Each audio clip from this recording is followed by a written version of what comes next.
Países latinoamericanos con más incautaciones de cocaína. Lo lidera Colombia, 739.5 toneladas. ¿Cuál es la fuente? Inside Crime. Esto no me lo estoy inventando ni lo está inventando Actualidad RT.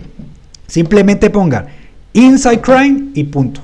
Y ahí le aparece la información.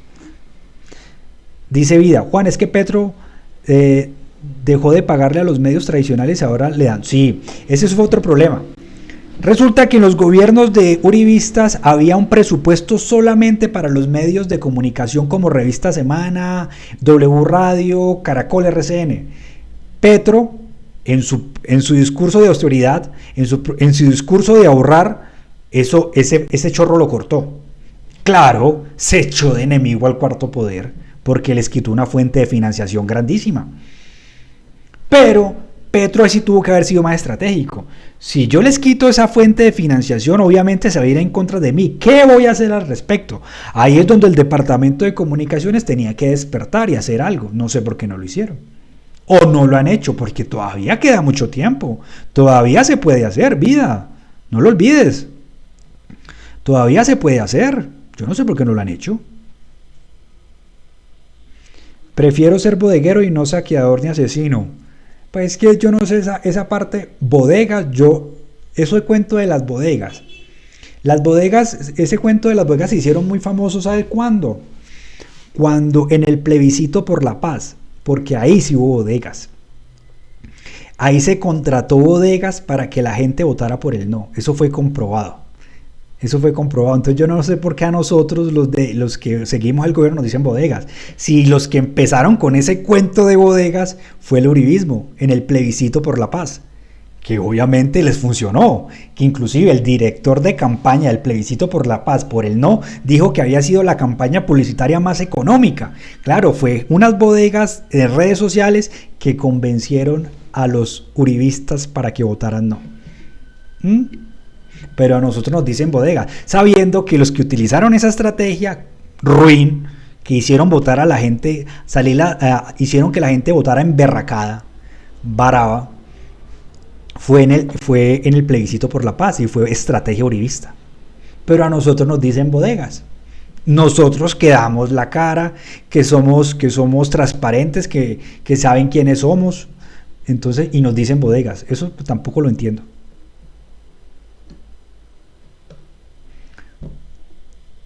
Sí, Vida, eso pasamos una vergüenza mundial, yo me acuerdo, eso se ve muy lejano, se ve hace muchos años, pero la vergüenza mundial que pasó Colombia, como nos hicieron quedar los uribistas, no tiene nombre.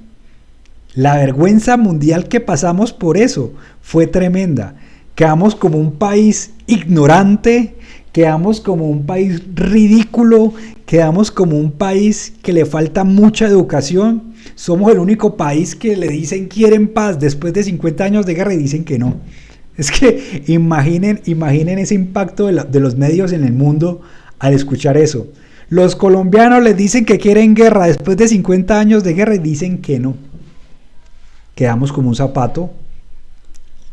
¿Pero cuál fue el problema realmente de ese no? A los economistas de los uribistas que se preocupan tanto por la economía. Eso hizo que la inversión extranjera se fuera.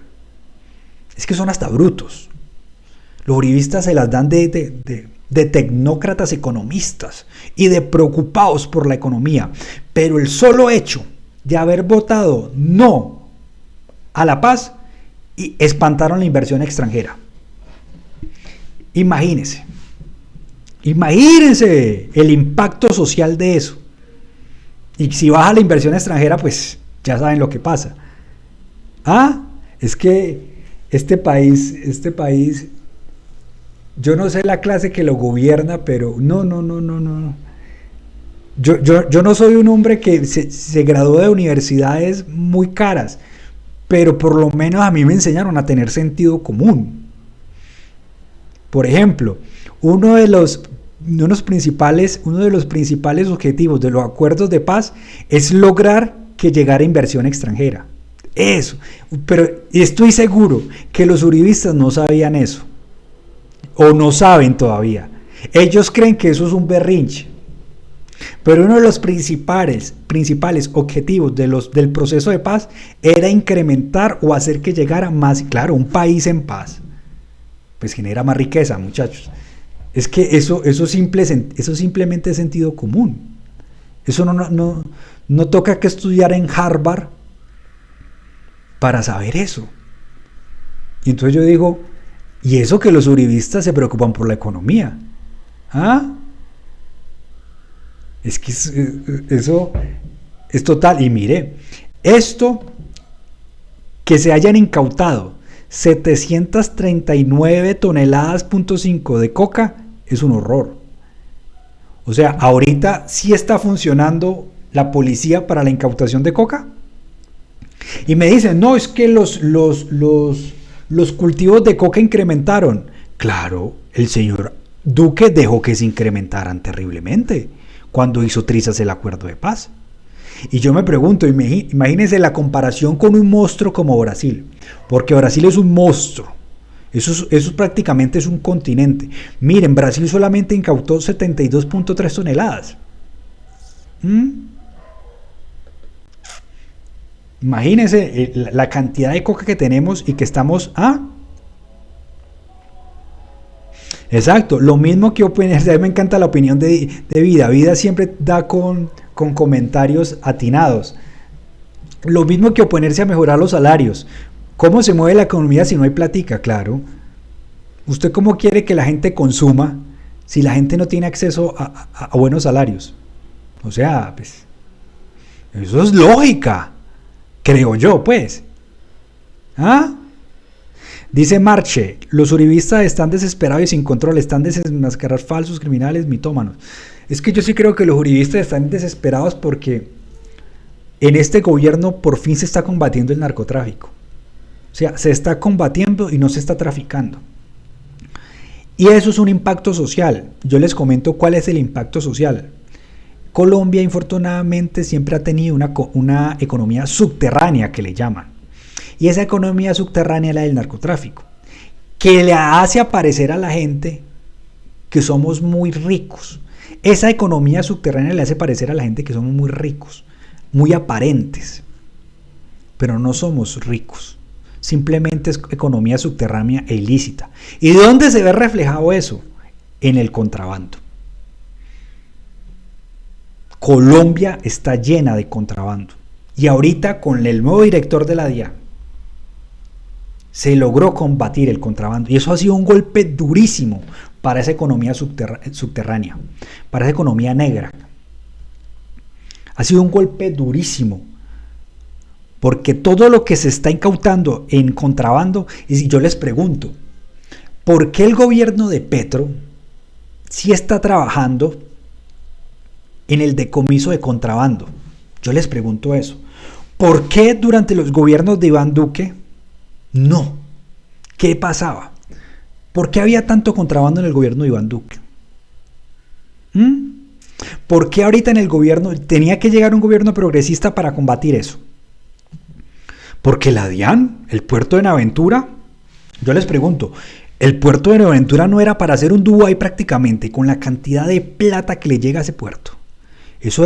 Buenaventura era para hacer Dubái, era para hacer un Miami.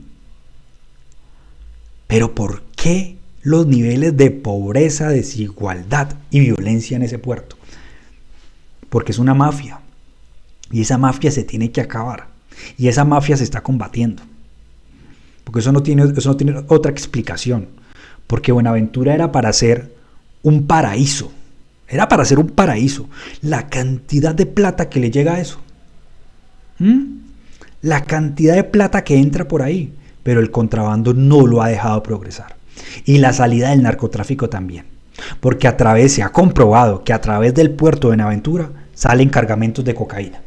Esa es otra también. A través del puerto de Buenaventura salen cargamentos de cocaína. Es que es un horror. Y ahorita sí se está combatiendo. Y el impacto social de esa economía subterránea se está viendo. Claro, hay escasez, que llaman. Hay escasez porque el narcotráfico es un oasis. Es un espejismo. le hace creer a la gente que tiene poder económico y no es así. Ustedes creen que el poder económico es lavar plata. Y ese lavadero de plata produce más violencia. Ejemplo de ello, ¿qué produce más violencia en Colombia? El famoso gota a gota. Que el famoso gota a gota, ¿ustedes por qué creen que se ha proliferado tanto? No es porque es un buen negocio. El negocio del gota a gota prolifera por la sencilla razón que es una forma de lavar activos. Eso es una forma. Y no nos vayamos muy lejos. ¿A ustedes no les parece muy raro, y esto ya es cuestión de percepción, a ustedes no les parece muy raro que en Medellín haya tanto influencer, que en Medellín haya tanto trabajo sexual? ¿No les parece muy raro eso? Y no nos vayamos también muy lejos. ¿A ustedes no les parece muy raro que Medellín ahorita se haya convertido en la cuna del reggaetón? ¿Por qué? Yo les pregunto a ustedes eso, ¿por qué? Porque ahorita Medellín es la cuna del reggaetón, la cuna de los influencers. Ahí les dejo esa duda. Ahí les dejo esa duda para que reflexionen. ¿Por qué? O no nos vayamos también muy lejos. ¿Por qué en Medellín hay tanto microtráfico? ¿Por qué los gringos les encanta vivir en Medellín? Total, vida, eso a mí me parece rarísimo. Me parece rarísimo tanto reggaetonero en Medellín. Me parece rarísimo tanto influencer en Medellín. Me parece rarísimo tanto extranjero en Medellín. Eso es rarísimo. Porque en Medellín hay una economía subterránea brutal. Brutal. Y no quiero decir, ahí se los dejo a que lo analicen ustedes. Y eso es peligrosísimo. Eso es espejismos. Eso es puro espejismo. Yo les quiero dejar a que reflexionen al respecto de por qué una ciudad como Medellín ahorita se convirtió en la cuna de todos esos fenómenos. Dice Hernández, detrás de eso está la mafia y el narcotráfico. Yo no quiero asegurar nada, Hernández, yo no quiero asegurar nada, pero sí me parece muy sospechoso que Medellín ahorita sea la cuna de los reggaetoneros, de los influencers y del trabajo sexual, y que fuera de eso, los extranjeros les encante vivir allá. Medellín es una ciudad linda, yo no voy a decir que es fea, yo no voy a decir, no, su ciudad es feísima, no, tampoco, eso no se trata de eso. No se trata de decir que una ciudad es fea y de demeritarla, no, pero a uno sí le parece muy extraño eso, muchachos. Darío Alzate dice, el narcotráfico está en todo el país. Y el problema del narcotráfico es que es un espejismo, le hace creer a la gente que hay progreso, y eso no es así, eso no es así. Es otra cosa. Yo me acuerdo hace 10, 15 años una proliferación de centros comerciales. Eso es una locura. Uno veía construcción de centros comerciales everywhere, por toda parte. Eso era un centro comercial cada dos cuadras, y en ciudades pequeñas. Eso es rarísimo. Dice, extraño no es que Medellín sea lo más desarrollado del país. No, pues esa afirmación, si Darío, pues que sea lo más desarrollado, yo no creo que Medellín sea lo más desarrollado del país, sino que allá hay una fachada, como dice Cabrera.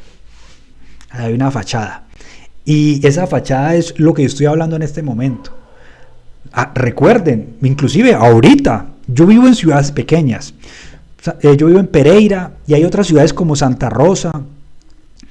Pero uno va a ese pueblito Santa Rosa de Cabal, es un pueblito muy bonito. Pero ya es que construyendo centros comerciales, edificios. Y uno dice, ¿pero por qué? En un pueblito de estos. O en Cali, yo viví en Cali muchos años. Y hubo una época en Cali que eso era centros comerciales por toda parte. Y uno llegaba y uno solamente veía gente caminando comiéndose un helado.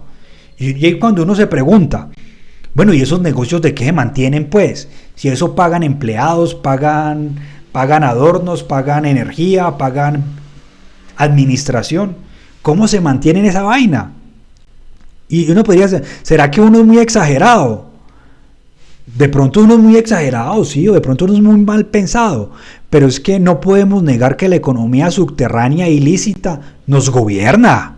Es que nos gobierna, muchachos, es que eso no hay que negarlo.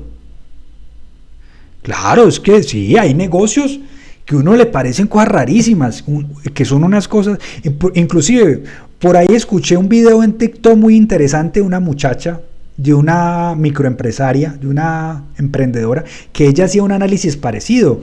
Ella comentaba que ella trabaja en el sector de restaurante y que ella se sorprendía mucho que había unos restaurantes con sillas de $1.000.000. Si usted es emprendedor, si usted es un verdadero emprendedor, usted primero se tiene que endeudar con un banco.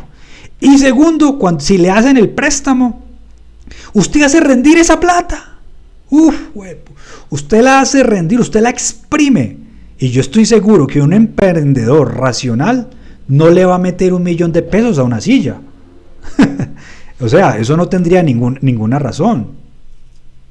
Pues pienso yo, porque cuando tú te metes de emprendedor, te metes es con deudas, y deudas bravas, y es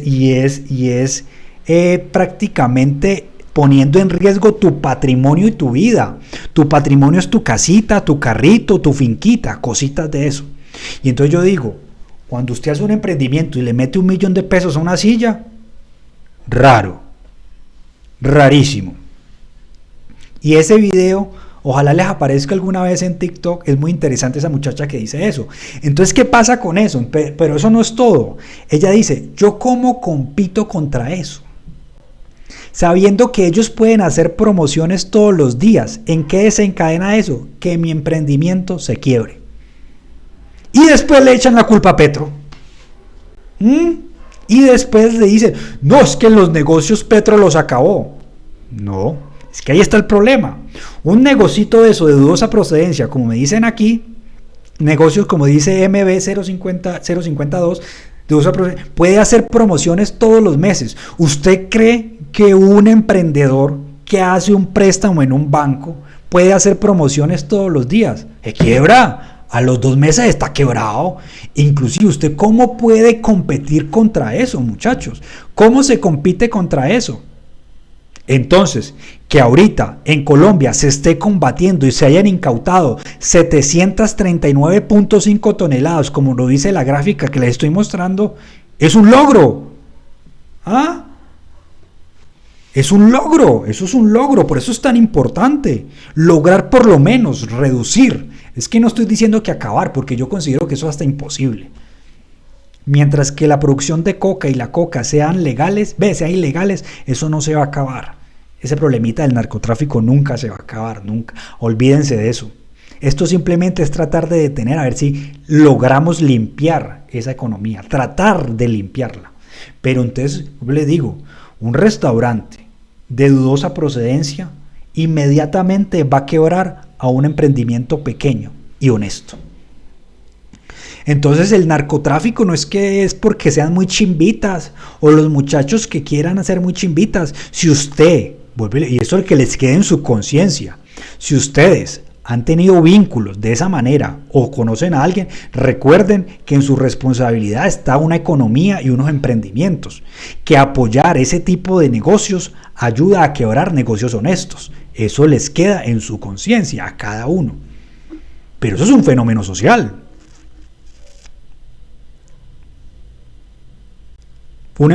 También, ahí sí tiene razón Darío.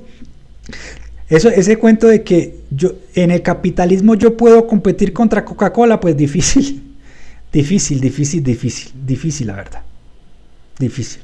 Pero un emprendimiento que se ponga a competir con un lavado de activos, pues está destinado a desaparecer. Dice, lo que indica es que la producción está aumentando si estadísticamente se incauta el 20%. Claro, está aumentando, obviamente. El problema no es que aumente, el problema es que no se combata. Y si no se logra combatir y se logra incautar, estamos jodidos.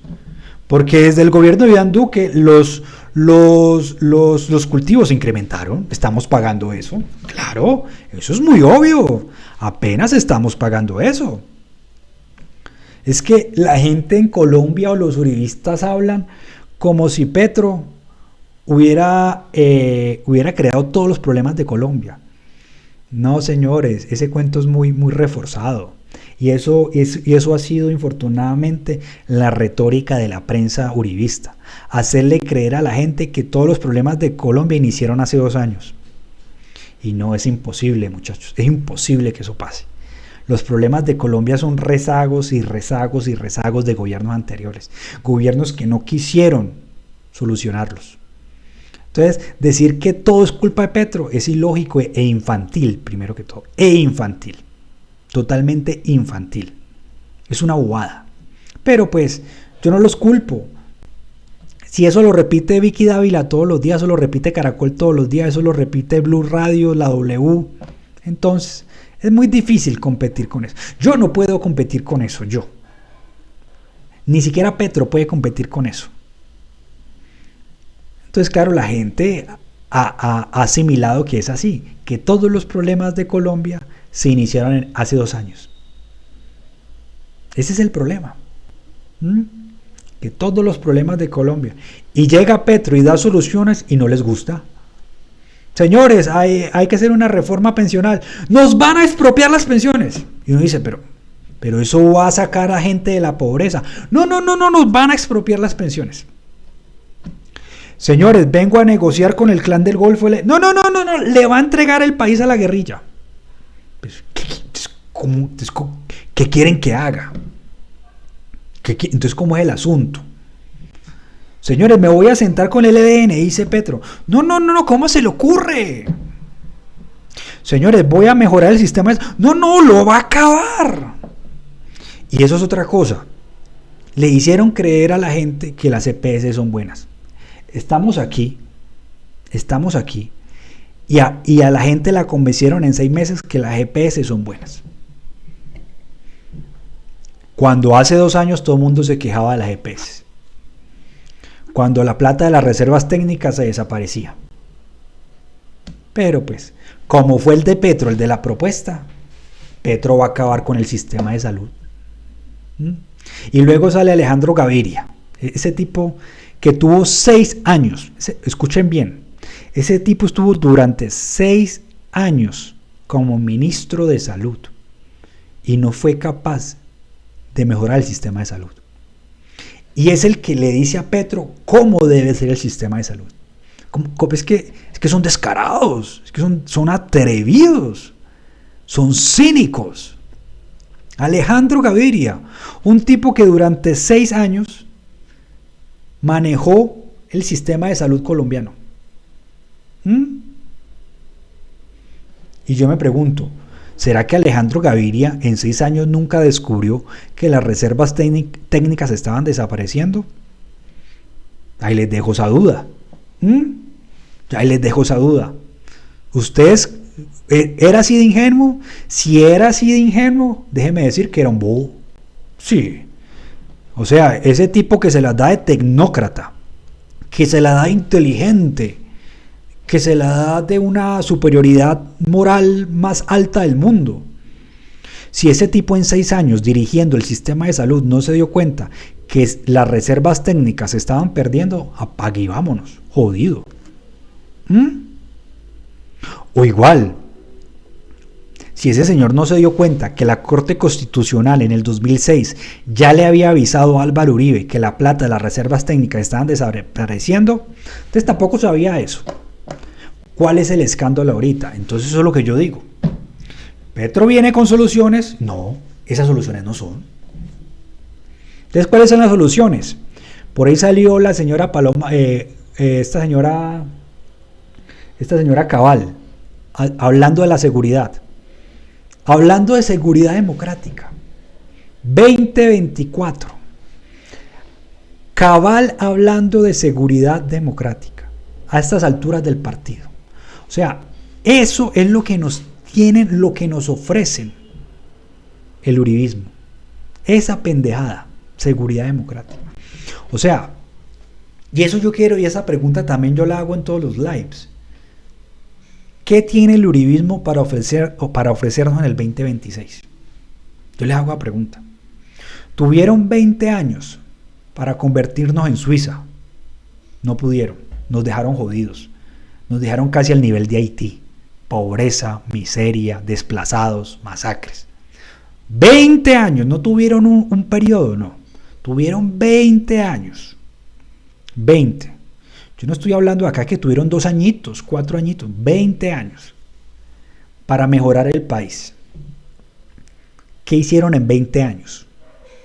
Y lo peor aún, están muy aburridos con el gobierno de Petro. Y si están muy aburridos, ¿qué tienen para ofrecernos para el 2026? ¿Qué tienen para ofrecernos? Porque esta señora Cabal salió hablando de seguridad democrática. Y luego decir, no, es que están los tibios. Los tibios nos pueden salvar. Los de centro, que llaman, los de centro. El centro es uribismo en tenis, muchachos. Hay gente que todavía cree que el centro existe, imagínense. Hay gente que está tan desorientada que hay gente que cree que el centro es verdad. ¿Y eso quién lo demuestra? Fajardo. ¿Quién fue el alcalde de Uribe? Fajardo. ¿Se acuerdan de la Bernorabilidad? Don Bernorabilidad. ¿Cómo gobernó Medellín Fajardo? A ver, los uribistas que tanto hablan de cómo mejorar el país. ¿Cómo fue que el señor Fajardo, el otro tecnócrata, porque son hasta parecidos para hablar, pudo supuestamente bajar las cifras de homicidio? Noticolombiaco dice, los de centro son los del Centro Democrático. Pero entonces, ahí yo les doy, Fajardo, ¿cómo fue esa estrategia de Fajardo? La gran estrategia de Fajardo es que yo bajé los índices de homicidio de Medellín. Y eso se le infla el pecho. ¿Cómo hizo Fajardo? ¿Sabe quién utiliza esa estrategia? El señor Bukele. Todos son cortados por la misma tijera. Fajardo se puso a negociar con don Berna. Presuntamente. Hay que decir así, presuntamente. Así fue que Fajardo. Claro, el señor don Berna, ¿quién era nada más y nada menos don Berna en Medellín? El que dirigía el cacique Nutibara.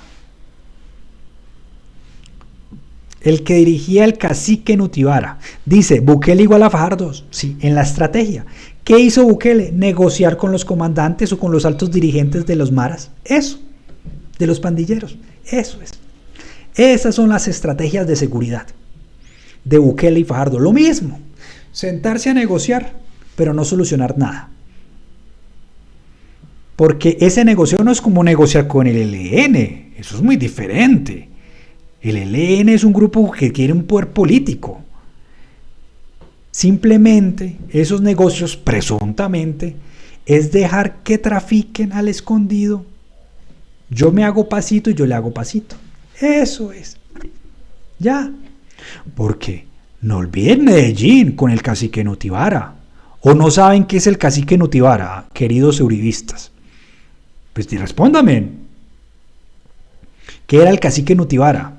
Porque si nos vamos a hacer comparaciones, el cacique Nutibara era muy parecido a los maras allá en Salvador. Sino que el cacique Nutibara era más poderoso. Los metió a la cárcel, dice Luis David.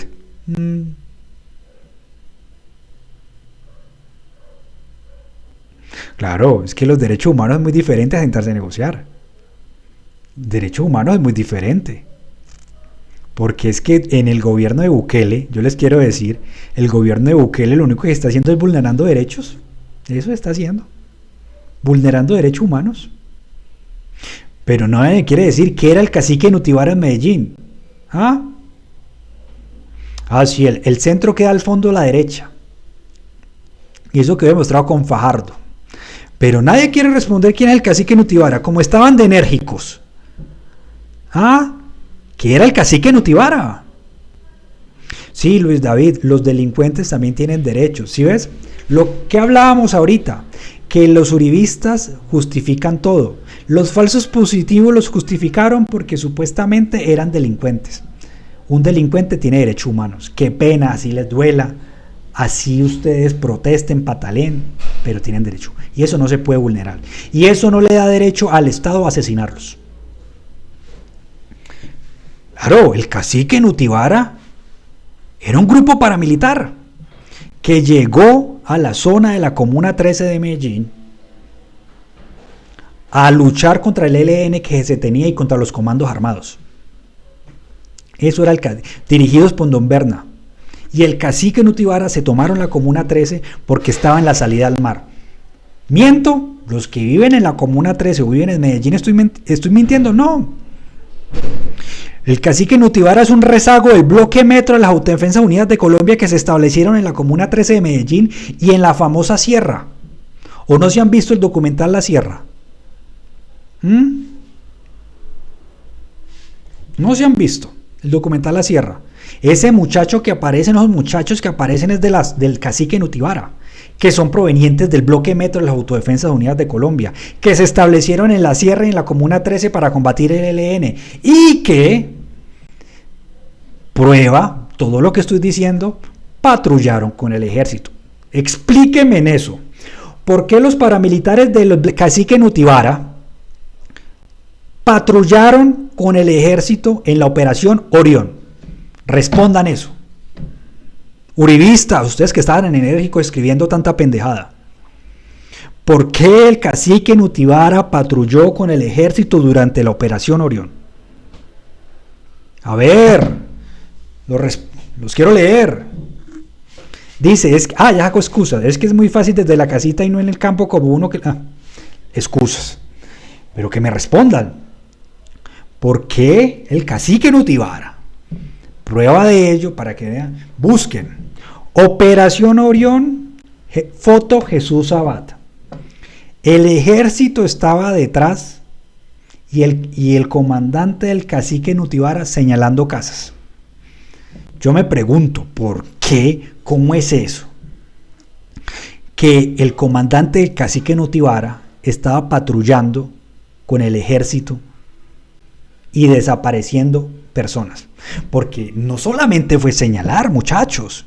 Durante la operación Orión, el cacique Nutibara capturó personas y les hizo requisas en compañía del ejército. Esa gente que requisaron y que capturaron, muchos de ellos desaparecieron en la famosa escombrera.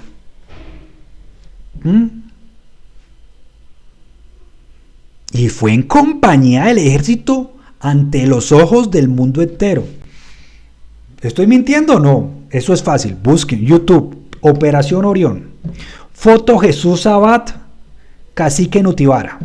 Se los pongo acá. Ahí, exacto, vida, ahí están las pruebas. O sea, ¿por qué quieren ocultar las cosas? ¿Por qué se dejan meter tantas bobadas en la cabeza? ¿Por qué están tan adoctrinados? Sí, es que no hay necesidad ni de ser universitario ni de tener un doctorado. Simplemente hay que ponerse a informarse ya. Todo está en internet, muchachos. Todo está en internet. Todo. Todo está en internet. Una cosa es muy diferente que usted busque en internet revista Semana a buscar otra fuente. Eso es una cosa muy diferente. Eso depende de la fuente de que usted se informe. Eso depende de la fuente. Pero ustedes, ¿cómo van a negar que el cacique Nutibara, que desapareció personas, no patrulló? Y eso ya lo habíamos hablado hace una hora, con el ejército durante la operación Orión. Y que Uribe el año pasado salió diciendo, yo di la orden. Recuerden también, yo no me estoy inventando nada, ahí está el video, que le grita a unos niños, porque eran unos niños, unos adolescentes, yo di la orden de entrar a la Comuna 13, yo di la orden. Marta Lucía Ramírez era mi ministra de Defensa y dio la orden para entrar a la Comuna 13 en compañía del cacique Nutibara. Entonces, yo no sé los uribistas qué les pasa, muchachos. Dejen de ver Semana, dejen de ver Caracol, empiecen a ver, vea, no se vayan muy lejos, empiecen a ver mis videos. No se vayan tan lejos. Salgan de acá y pónganse a ver mis videos. Mis videitos no duran más de 3 minutos. Trato de ser muy concreto, muy resumido, pero con cosas verídicas. Por lo menos me apoyo en una fuente confiable, por lo menos. Y no es difícil. Inclusive hacer un video no es difícil. Eso es fácil. Y dice, y ese es el otro mito, que a partir de ese día la Comuna 13 es ejemplo de paz y tranquilidad. Ese fue el mito. Y yo les pregunto, ¿y los desaparecidos? Y yo les pregunto, sí, muy bien, se tomaron, sacaron al ELN y sacaron a los comandos armados, los sacaron de la... Sí, lo sacaron. ¿Y quién quedó? ¿Quién quedó con eso allá? Yo les pregunto. ¿Quedó la policía? No. Quedó el cacique Nutibara dirigiendo y haciendo lo mismo. Ese es otro cuento. ¿Cuál es la lista de desaparecidos? Si lo dicen con los falsos positivos. Todos los días hay audiencia de la JEP, todos los días muestran víctimas y los uribistas siguen diciendo, ¿y cuáles son los nombres? Que por qué no hay una lista. Entonces los uribistas, yo no sé si se hacen o son. Yo quiero creer que se hacen, que son gente inteligente, que son gente que son racionales. Pero me dicen eso, es que los tienen totalmente adoctrinados. No, es que la Comuna 13, después de la Operación Orión, fue paz y amor. No. Después de los helenos y después de los comandos armados, quedaron el cacique Nutibara. O sea, quedaron paramilitares. Quedó la terraza. Entonces, ¿qué hicieron? ¿Qué hicieron entonces? Y muchos de esos se desmovilizaron en justicia y paz.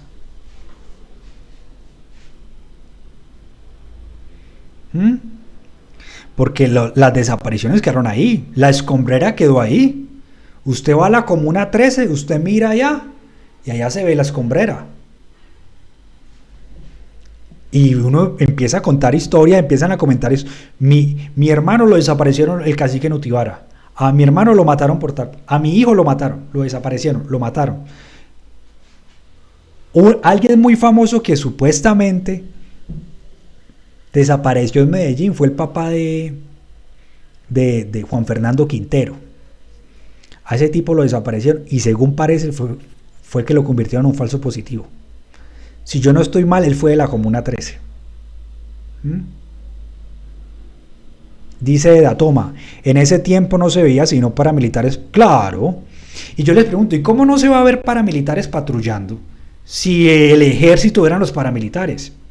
Es que la foto de Jesús Abad con el paramilitar encapuchado en plena calle, que yo estuve allá, yo fui a esa calle, yo me paré en ese lugar y yo pensaba mientras estaba en ese mismo lugar donde Jesús Abad toma esa foto y yo decía, ¿cómo es posible que los paramilitares patrullen con el ejército delante de toda esta gente? ¿Cómo es posible? Son descarados, son atrevidos. Porque eso está lleno, eso es una calle de un barrio normal. Y a 2 cuadras, a la vueltica hay una iglesia. Abajo hay una iglesia y a la vuelta está la Comuna 13. O sea, eso ni siquiera queda lejos. Yo cuando me preguntaban por la Comuna 13 y cuando yo leía acerca de yo pensaba que eso quedaba como retirado de la ciudad.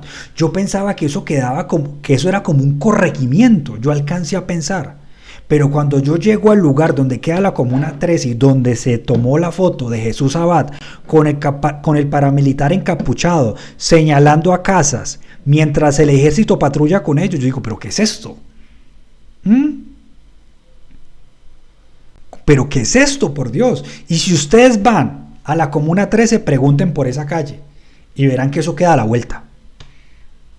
En plena ciudad, delante de casas, niños, prensas, sin ninguna vergüenza, el cacique Nutibara patrullando con el ejército. Y eso sí, como dice Óscar Poveda, y eso quedó así. Y uno dice, ¿pero qué es este horror? Colombia estaba secuestrada por el paramilitarismo. Razón tenía Petro cuando dijo, el presidente Uribe está secuestrado por el paramilitarismo. Y tiene toda la razón. El que gobernaba en Colombia eran los paracos. Eran los paracos porque tenían poder político, porque ponían alcaldes, gobernadores, senadores, congresistas. Y la operación Orión lo demostró porque se fue hasta la ciudad sin desparpajo, o sea, como si nada. Puta, somos paramilitares y patrullamos con el ejército y nadie nos dice nada.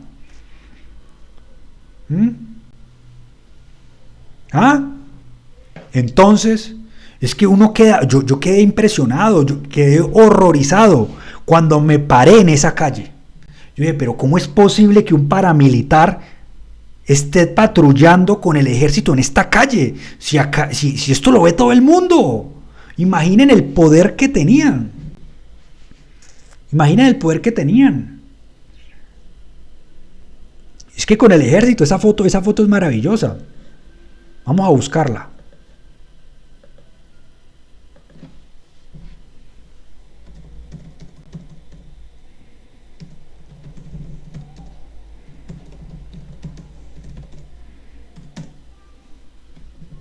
Véala.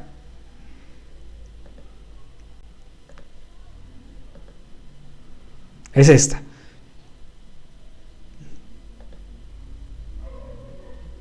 Es esta. Yo estuve parado ahí. Yo estuve parado aquí. Justamente aquí. Y mira el ejército. Miren el ejército. Esto es ejército.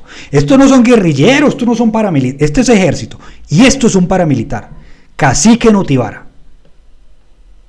Sí, desaparecieron los uribistas por arte de magia. Ahí sí se fueron. Ahí sí, cuando uno les habla de frente, ahí sí se van. Entonces, ¿cómo no va a ser vergonzoso? Mire, vea, esto es ejército. Esto es puro ejército lo que está detrás del paramilitar. Esta foto es de Jesús Abad Colorado, Operación Orión, Medellín, Comuna 13. Esto es ejército. ¿Y qué está haciendo el paramilitar? El paramilitar está señalando una casa, que también la vi. Una casa de 2 pisos. Al parecer le está indicando que ahí había guerrilleros. Que había alguien del ELN, había un heleno o había alguien de los comandos armados. Entonces, ¿cómo es posible que un presidente permita esto? ¿Y quién era el presidente? Álvaro Uribe Vélez. ¿Y quién era la ministra de Defensa? Marta Lucía Ramírez. ¿Por qué permitieron esto? ¿Por qué lo permitieron? ¿Por qué lo permitieron? Y fuera de eso, ¿por qué permitieron que desaparecieran gente, requisaran gente y capturaran gente? Porque los que capturaban gente eran los paramilitares del cacique Nutibara. Esto pasó en Medellín y la gente que murió. Y fuera de eso, el ejército disparando desde el aire con un helicóptero. Disparando desde el aire por orden de los paramilitares. Entonces yo digo, esto no se puede volver a repetir. Y esto es lo que nos tiene que ofrecer el uribismo en el 2026, estas cochinadas, estas aberraciones. Y yo les pregunto, ¿estos soldados tienen la culpa? ¿Esos soldados que están detrás de ese paramilitar tuvieron la culpa? Yo les digo, esos soldados seguían órdenes.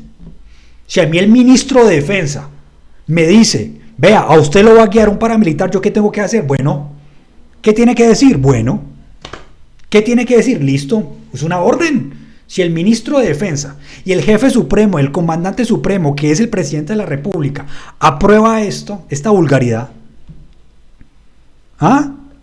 ¿qué le toca que hacer a estos soldados?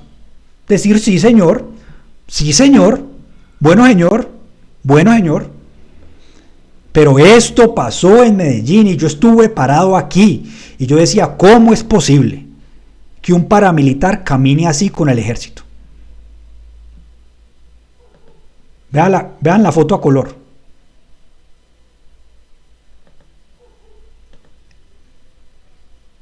Vamos a ver si carga.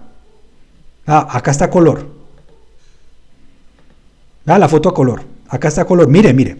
Es una calle normal. Ahí el paramilitar está bajando. Uno baja y se encuentra una iglesia y al lado derecho está la Comuna 13.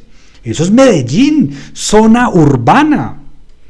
Eso usted no tiene pierde, usted llega allá. Yo llegué súper fácil. Simplemente le hice una pregunta a un tendero y me dijo, vea, es ahí. Y sigue el poste y esta casa ya está construida. Me parece que esta casa ya tiene un segundo piso, pero eso sigue intacto.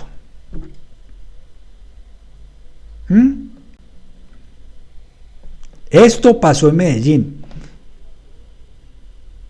Esa historia, Marche dice, es verdad. En la famosa cancha de microfútbol, donde la señorita Karol G o Maluma, yo no sé, o los dos grabaron video allá, que eso me pareció una falta de respeto. En la famosa cancha de microfútbol, donde, no vamos a hablar, los guerrilleros ejecutaban personas y los paramilitares descuartizaban personas. En la cancha de microfútbol. Y eso queda a 2 cuadras de eso. A 2 cuadras. Es que lo que me da horroroso es que la gente cree que el paramilitarismo era por allá lejos, en San Onofre, en El Salado, en Macayepo.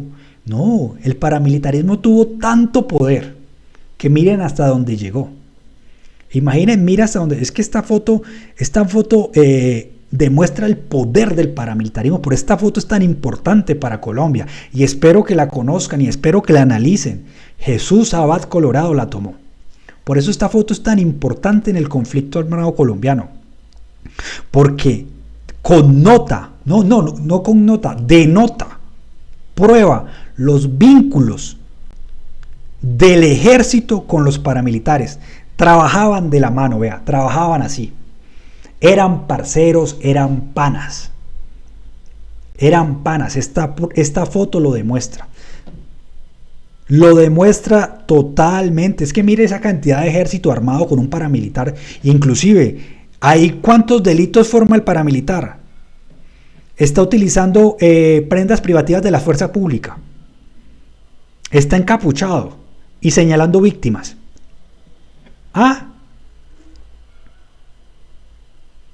Lo de Gloria Cuartas en apartado, que le mostraban cabezas de niños.